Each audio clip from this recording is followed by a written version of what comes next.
Hi everyone, Michael here from Custom Bike Fit doing another review, and today the bike we're looking at is the Quintana Roo PRFive.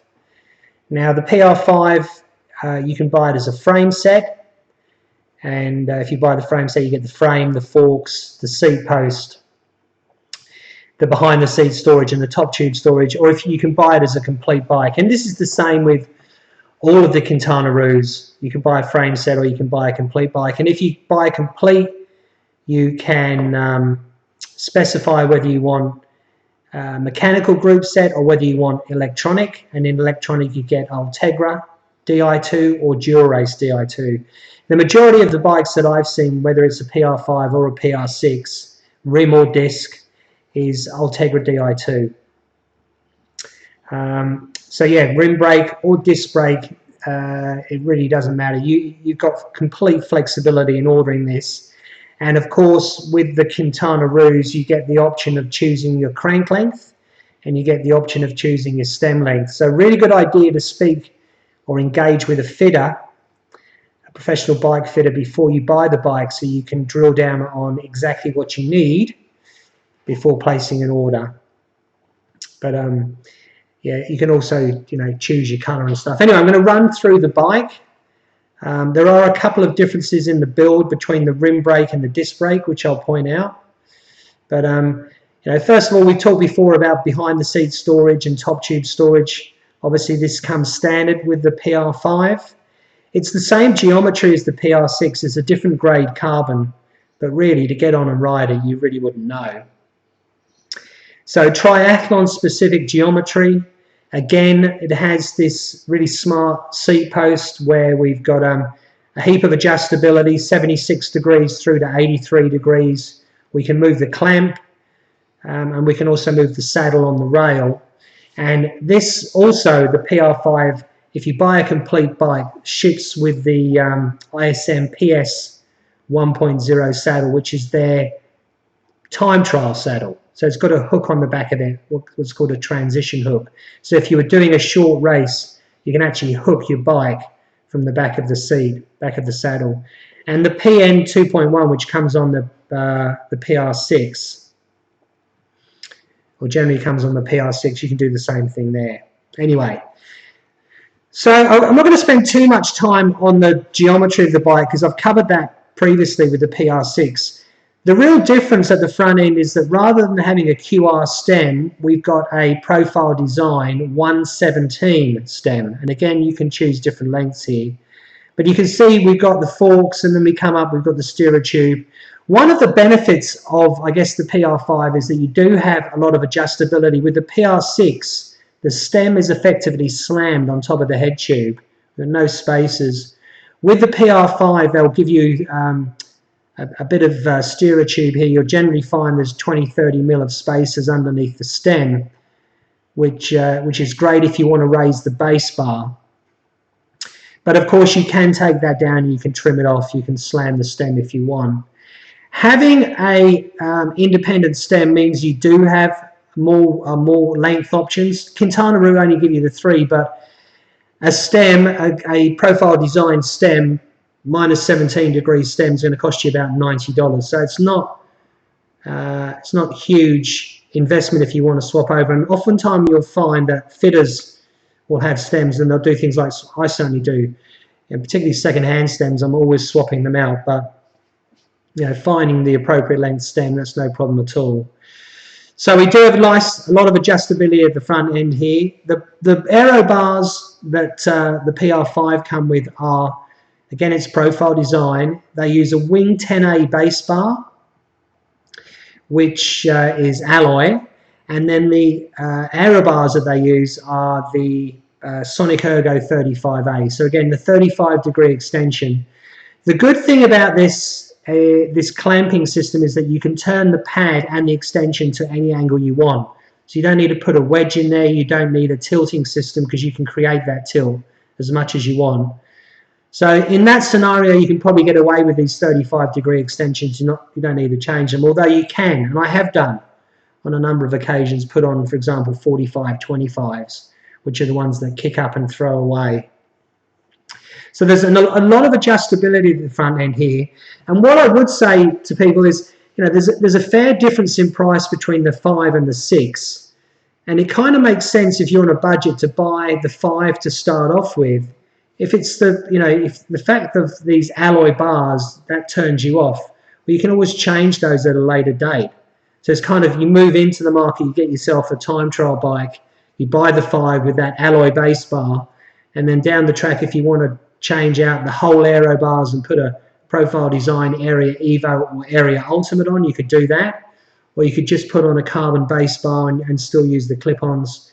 Really easy for traveling with, for packing the bike away, and really easy to find replacement parts at a reasonable cost and within a very low time frame.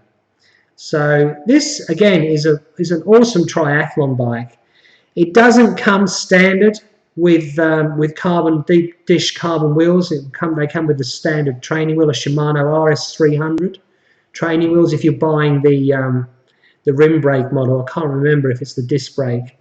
The one thing I'm not a big fan of with the disc brake model is they actually route the brake cable through the headset, and it pops out through the top of the stem. I don't like that because it makes it difficult for people to change the height at the front here. That's just a gotcha and a compelling reason to go and see a fitter before you order the bike, because you want to know how many spaces you need under the stem, if any. Otherwise, it's just got to those cables disconnected and rerouted. It's a bit of a pain in the ass. That's with the disc brake model, not with the rim brake model. One thing I was asked the last Quintana Roo review that I did, so the PR6 rim brake model, somebody asked me to explain about the chain stays, and you can see the chain stays on this bike. They're unlike any other, and Quintana Roo call it their aero shift technology. What you don't see is that there's an offset in the down tube, and the idea is that the air is forced away from the drive side. So we're looking here at the drive side of the bike.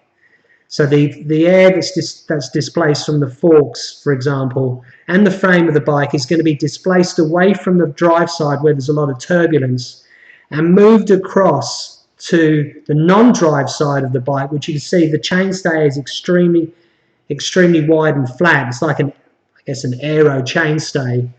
So the air is going to pass smoothly over here, and it's going to move away from this side of the bike. Now, they've done some testing in wind tunnels, and there is a reduction in aerodynamic drag. My job as a fitter really isn't to look at the aerodynamics of the bike. My major concern, because the majority of the aerodynamic drag is going to be created by the rider. So I'm more interested in what's the position I can get, what sort of position or what sort of adjustability do I have in the bike so that I can get the rider in the optimal position. So the 5 is certainly, or the Quintana Roo is certainly a bike that has an awful lot of adjustability, whether it's a 5 or a 6. But as I said, if you want to get into the market and buy a PR5 or buy a Quintana Roo, the 5's a good way to go. As I said, we do have the alloy bars at the front, but they can always be changed at a later date. Okay, and the other benefit of having this 117 stem is that you can then you can change now the faceplate on that stem. Profile Design have made a new faceplate. I've done a video about this that you can attach, and that then lets you put the Area HSF hydration system on, which effectively cleans up the front end of the bike. And some would argue that it's actually then more aerodynamic at the front than the PR6. And the new PR6 2, which comes in a disc brake model from Quintana Roo, they've modified their stem so that drink system, that area drink system fits on. So it's something you can fit on very easily with the PR5. Yeah, look, a really nice triathlon bike. Again, highly adjustable, highly customizable. You can choose your color. Obviously, you can choose your frame size. You can choose your crank length. You can choose your stem length.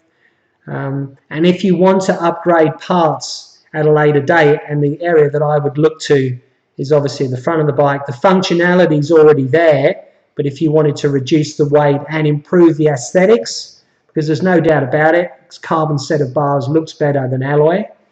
You can do that at a later date. So rather than having the huge investment up front, not huge, but a big investment up front, you could buy the 5, comes with those alloy bars. You've still got the adjustability there to get into a great position, and then down the track, 6 months, 12 months, 18 months later, if you have the money, you can upgrade the aero bars. So hopefully that's been of benefit. Yeah, absolutely a bike that I would recommend. And if you have any questions or comments, please leave them below. And if there's any particular bike that you would like me to review, I'm going to do the BMC, Time Machine.